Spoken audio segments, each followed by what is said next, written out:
جنگ عظیم دوم میں دنیا کے لوگوں کو بہت سے ایسے عجیب و غریب واقعات سننے کو ملے جو کہ شاید ہی پوری انسانی تاریخ میں پہلے کبھی سننے کو ملے ہوں۔ جنگ عظیم دوم کے 60 برس مکمل ہونے کے بعد امریکن ایجنسیز نے کچھ ایسی خفیہ دستاویز یا فائلز پبلک کی جن میں درج واقعات کو سننے کے بعد ہر کوئی دنگ رہ گیا۔ انہی واقعات میں سے ایک واقعہ کچھ یوں ہے کہ جنگ عظیم دوم کے دوران چیچی جیما نام کا ایک آئی لینڈ ہوا کرتا تھا۔ یہ آئی لینڈ جاپانی فوج کے پاس تھا جہاں ان کی کافی مضبوط اسٹریٹجک پوزیشنز تھیں۔ یہ جاپان کے ساؤتھ میں واقع تھا۔ جنگ عظیم دوم کے دوران یہ جزیرہ جاپان کے لیے بہت اہم تھا کیونکہ اس جزیرے پر جاپانی فوج نے آپس میں کمیونیکیشنز کے لیے 2 ٹاورز بنائے تھے اور بہتر کمیونیکیشن ہی اس جنگ کو جیتنے میں اہم کردار ادا کر سکتی تھی۔ اس لیے یہ 2 ٹاورز بھی جاپانیز کے لیے خاصے اہم تھے۔ کچھ ہی عرصے بعد امریکن فوج کو اس آئی لینڈ اور اس پر بنے دونوں ٹاورز کی خبر ہو گئی، جس پر انہوں نے یہ پلان بنایا کہ اگر جاپانیز کے اوپر حاوی ہونا ہے تو ہمیں اس آئی لینڈ کو کیپچر کرنا ضروری ہے۔ جس کے بعد پہلے امریکن ایئر کرافٹ کیریئر کو بھیجا گیا اور ساتھ ہی بڑی تعداد میں امریکن نیوی اس آئی لینڈ کی جانب بڑھی اور انہوں نے اس آئی لینڈ پر اٹیک کر دیا بغیر یہ معلوم کیے کہ جاپانی فوج کا اس پر کیا ری ایکشن ہوگا۔ اور پھر وہی ہوا جس کا اندازہ شاید امریکنز کو نہیں تھا۔ جہاں امریکن آرمی اس آئی لینڈ کو اپنے لیے اہم سمجھ رہی تھی، وہیں یہ جاپانی فوج کے لیے بھی اتنا ہی اہم تھا۔ لہٰذا انہوں نے بھی اس آئی لینڈ کی حفاظت کے لیے پوری تیاری کی ہوئی تھی، جس کا علم امریکنز کو شاید پوری طرح نہیں تھا۔ جاپانیز وہاں اپنی اینٹی ایئر کرافٹ گنز، بھاری توپ خانے اور اسلحے کے ساتھ موجود تھے۔ اس وقت اس پورے آئی لینڈ پر تقریباً 40,000 جاپانی فوجی تعینات تھے اور بالخصوص ان 2 ٹاورز کی طرف 300 سے 400 سپاہی تعینات تھے۔ جب امریکنز نے اس جگہ پر اٹیک کیا تو اپوزٹ سائڈ سے ریٹیلیشن آئی اور ریٹیلیشن اتنی زیادہ تھی کہ امریکنز کو واپس بھاگنا پڑ گیا۔ لیکن اس کے بعد امریکہ یہ بات جان چکا تھا کہ اگر جاپانیوں کو شکست دینی ہے تو اس آئی لینڈ پر کنٹرول حاصل کرنا انتہائی ضروری ہے۔ دوسری صورت میں جنگ امریکہ کی ہار میں بھی بدل سکتی تھی۔ بالآخر اسی سال سپٹمبر میں امریکنز دوبارہ ایک پلان بناتے ہیں جس میں انہوں نے چیچی جیما آئی لینڈ پر دوبارہ اٹیک کرنا ہوتا ہے، لیکن اس دفعہ اٹیک کے لیے مختلف حکمت عملی اپنائی جاتی ہے۔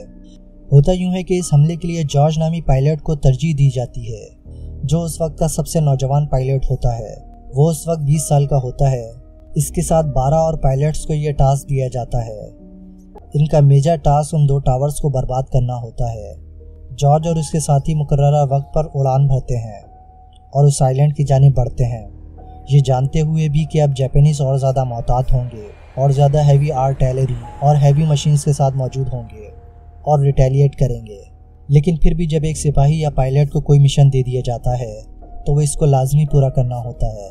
12,000 کی بلندی پر وہ جہازوں کو اڑاتے ہوئے اپنی منزل کی جانب بڑھ رہے ہوتے ہیں۔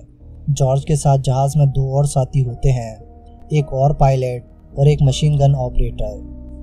جب وہ منزل کے قریب پہنچتے ہیں تو دوسری جانب سے ہیوی فائرنگ شروع ہو جاتی ہے۔ گولیاں آ کر جہاز پر لگنے لگتی ہیں جس سے جنگی جہاز اتنا ڈیمیج ہو جاتا ہے کہ جہاز میں آگ لگ جاتی ہے۔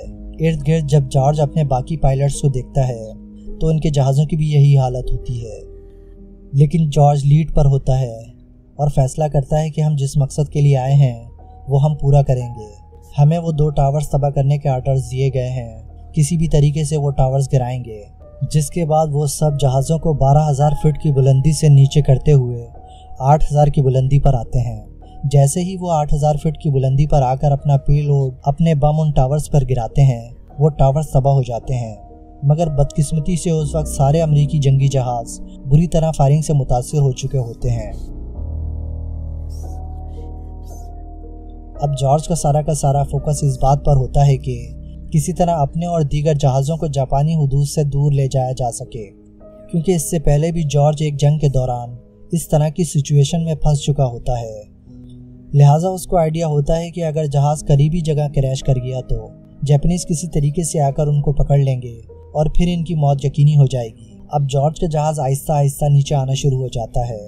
جارج اپنی پوری کوشش کرتا ہے کہ جہاز کو پانی کی طرف لے جایا جائے اور جہاز کو جاپانی زمین سے جتنا دور لے جا سکے لے جائے۔ جارج جو کہ مین لیڈ پر تھا، اس کے آرڈر پر باقی دونوں ساتھیوں نے بھی ایجیکٹ کرنا تھا۔ جیسے ہی جہاز 8,000 فٹ کی بلندی سے 3,000 فٹ کی بلندی پر آتا ہے، جارج آرڈر دیتا ہے کہ فوراً ایجیکٹ کرو۔ آرڈر ملتے ہی تینوں ایجیکٹ کا بٹن دباتے ہیں۔ جارج ہوا میں اڑ جاتا ہے और उसका पैराशूट खुल जाता है। थोड़ी देर बाद वो समंदर में जा गिरता है। पानी से निकलकर वो पैराशूट को हटाकर इधर उधर देखता है कि उसके बाकी साथी किधर हैं। तो वो ये देखकर हैरान रह जाता है कि इसे दोनों नजर नहीं आते, न दोनों के पैराशूट्स नजर आते हैं। जॉर्ज को एक लाइफ बोट पानी के ऊपर तैरती नजर आती है।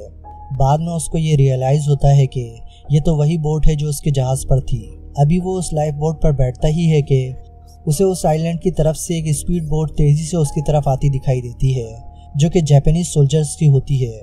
उसके पास चप्पू होते हैं और ना कुछ और। वो अपने हाथों की मदद से कश्ती को चलाने लगता है ताकि वो किसी तरह जापानी फौजियों से बच सके। लेकिन 10 या 15 मिनट की स्विमिंग के बाद वो थक जाता है। उसको आइडिया हो जाता है कि स्पीड बोट से मुकाबला करना मुमकिन नहीं। एक हीरो की तरह वो लाइफ बोट में बैठता है और अपनी मौत का इंतजार करता है। सामने से स्पीड बोट में जापानीज सोल्जर उसकी जानिब बढ़ रहे होते हैं। इस दौरान वो सोचता है कि शायद उसने गलत फैसला किया, उसे पहले ही इजेक्ट कर देना चाहिए था ताकि शायद उसके साथी बच जाते।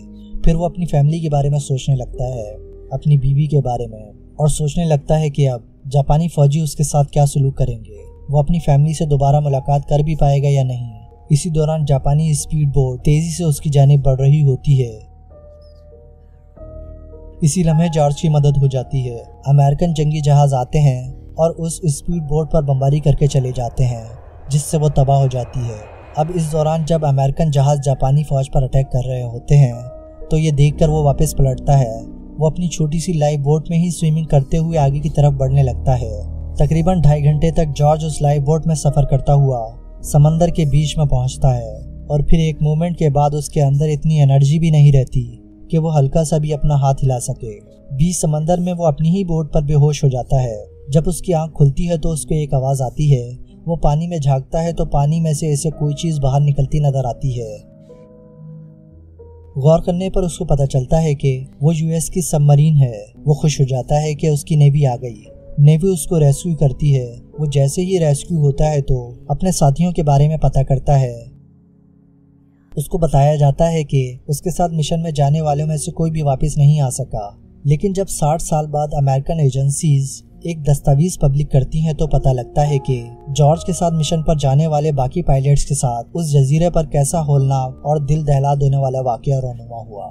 इन होलनाक खबरों को उस वक्त तो अमेरिकन हुकूमत छुपा देती है।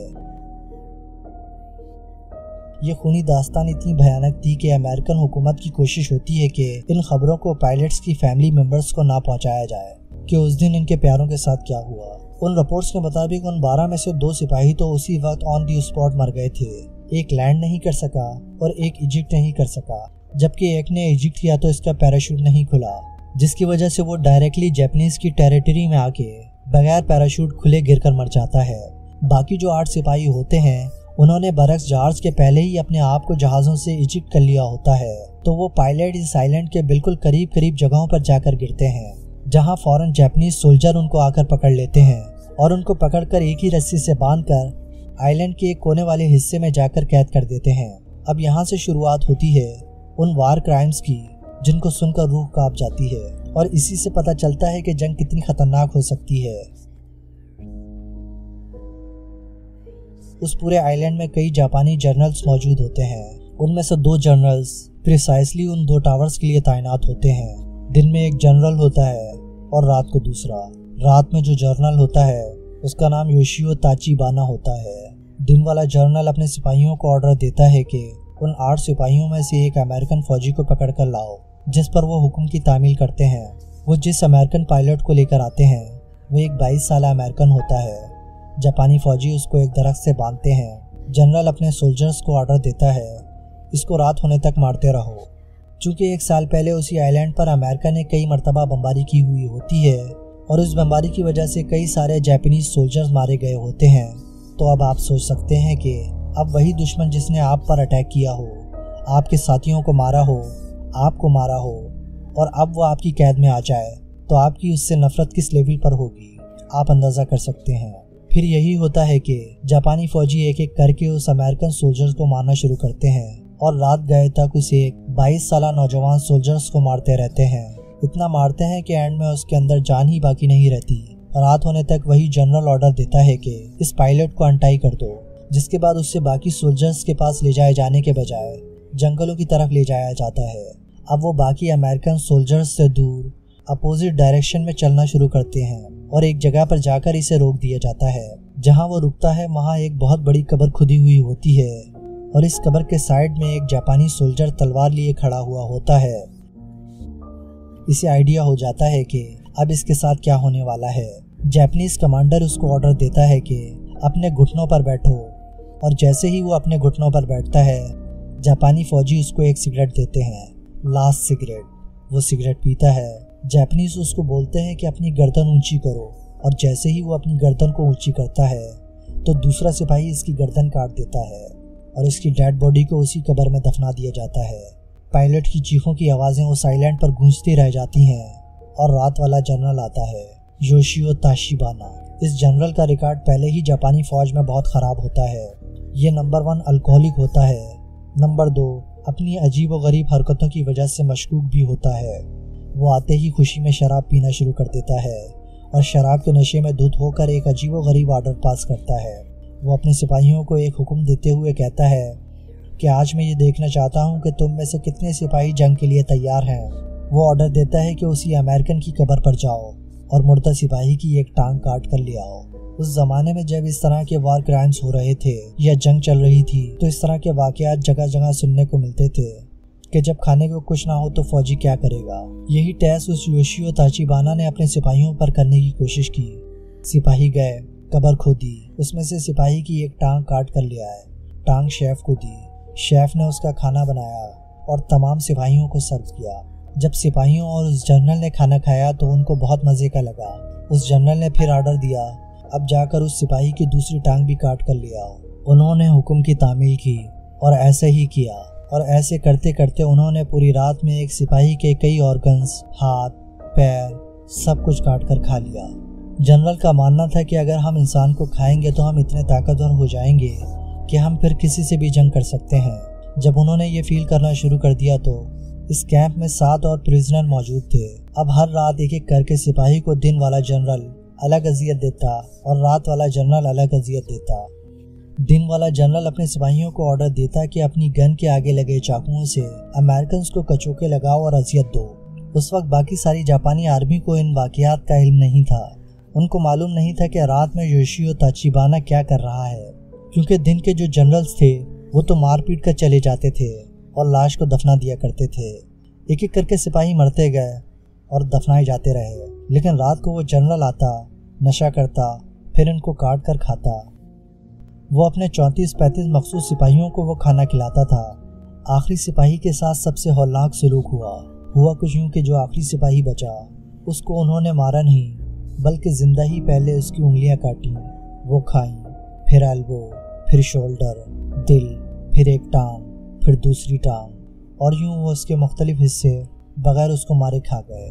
जब जंग ख़त्म हुई तो इसी बटालियन के एक ऑफिसर ने जाकर ये सारा हौलनाक वाकया उस वक्त के जापानी चीफ ऑफ आर्मी स्टाफ को बताया, तो वहाँ के आर्मी चीफ ने फ़ौरन इस पर एक्शन लिया और उस जनरल योशियो ताचिबाना और उसके 35 साथियों का कोर्ट मार्शल करके सजाए मौत दी। 60 साल बाद अमेरिका ने ये न्यूज़ उन फैमिली मेम्बर्स को जाकर दी जो बेचारे 60 साल तक यही सोचते रहे कि उनके बच्चे कैसे मरे। इस वाक़ये की शुरुआत में हमने आपसे इस कहानी के एक अहम किरदार जॉर्ज का तज़किरा किया था, जो कि उस वक्त का यंगेस्ट पायलट था। वो 88 साल तक जिंदा रहा। 88 साल तक वो इस गिल्ट के साथ जीता रहा। अगर वो ऑपरेशन को सही तरीके से एग्जीक्यूट करता तो शायद सब पायलट बच जाते। इसकी वजह से सारे पायलट्स मारे गए। दोस्तों, वो जॉर्ज फिर अमेरिकन प्रेसिडेंट बना, जॉर्ज डब्ल्यू बुश सीनियर। कई सालों बाद इन्हीं का बेटा जॉर्ज डब्ल्यू बुश जूनियर भी अमेरिकन प्रेसिडेंट बना। ये वाक़या 60 साल तक पायलट्स की फैमिली से छुपा रहा, जिसे सुनकर आज भी रोंगटे खड़े हो जाते हैं। नाजरीन, आपको आज की हमारी ये इन्फॉर्मेटिव वीडियो कैसी लगी? उम्मीद है कि आपको हमारी ये वीडियो पसंद आई होगी। अगर आपको हमारी ये वीडियो पसंद आई हो तो वीडियो को लाइक करें, शेयर करें और कमेंट बॉक्स में अपनी कीमती आरा से आगाह करें। अपना और अपने चाहने वालों का ख्याल रखिएगा। अल्लाह हाफिज़।